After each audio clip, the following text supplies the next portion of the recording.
एक घड़ी विक्रेता ने 480 रुपया में एक घड़ी को खरीदकर 408 रुपया में उसे बेचा।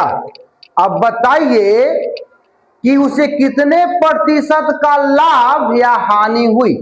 प्रश्न को समझिए, जब प्रश्न को आप समझेंगे तो इस प्रश्न को आसानी से आप कर पाएंगे। देखिए कितना में वस्तु खरीदा गया है जी, घड़ी को कितना खरीदा गया है 480 रुपया में। मैंने आपको बताया था कि जो वस्तु जितने में आप खरीदिएगा है ना, तो आपके लिए वो क्या होगा, क्रय मूल्य होगा। जितने में उसे बेचिएगा वो उसके आपके लिए क्या होगा, विक्रय मूल्य होगा। तो बताइए दुकानदार के लिए क्रय मूल्य कितना हुआ जी,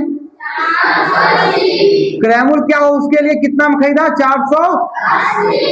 480 रुपया में, ठीक है। उसे बेचा कितना में जी, तो उसके लिए विक्रय मूल्य क्या हो जाएगा, हाँ विक्रय मूल्य उसके लिए हो जाएगा 408 रुपया में। अब यहीं पे देखो, जब क्रय मूल्य क्या हो, छोटा हो और विक्रय मूल्य बड़ा हो। जब हम क्रय मूल्य छोटा होगा विक्रय मूल्य बड़ा होगा तो नॉर्मली उसे क्या हो जाएगा, लाभ हो जाएगा। खरीदेंगे 50 में बेचेंगे 60 में तो आपको 10 रुपया का लाभ हो रहा है। खरीदेंगे लेकिन 70 रुपया में बेचेंगे 50 रुपया में तो आपको लाभ होगा कि हानि होगा जी, हानि होगी।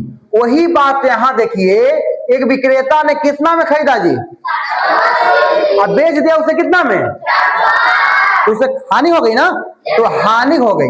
हानि हो गई तो हानि निकालने के लिए मैंने आपको बताया है कि हानि बराबर फॉर्मूला होता है कि क्रय मूल्य माइनस विक्रय मूल्य। तो क्रय मूल्य है 480 रुपया, ठीक है, बेचा है 408 रुपया में। तो बताओ कितना हो जाएगा, 480 में से 408 घटाएंगे तो 72 रुपया होगा कि नहीं जी।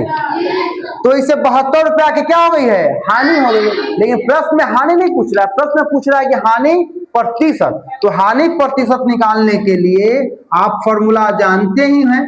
हानि प्रतिशत निकालने के लिए फॉर्मूला लगाएंगे कि हानि गुना 100, हानि गुना 100 और नीचे क्या होगा, बटा में क्रय मूल्य क्या होगा, ठीक है, इसको याद रखें फॉर्मूला। तो हानि हुआ 72 रुपया, क्रय मूल्य तो जान ही रहे हैं कितना है 480 रुपया, ठीक है। एक जीरो से एक जीरो कटेगा जी, है ना।